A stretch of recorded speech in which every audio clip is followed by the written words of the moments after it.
Everyone, this is Paul Adams. I just wanted to show you the progress of this solar hot water heater that I've been working on. Got some mirrors set up on it.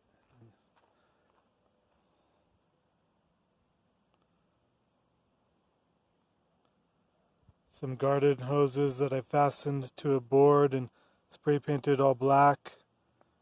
And have the hoses running over here to a little basin with about 30 gallons or so, and the water is just constantly cycling through to the solar hot water heater and back to here.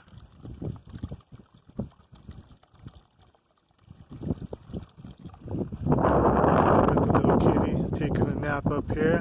Little kitten's chilling up in her little hammock. Back to the solar hot water heater with all the mirrors set up on it. I think I'm gonna get that whole bin pretty hot relatively fast. Catch you later.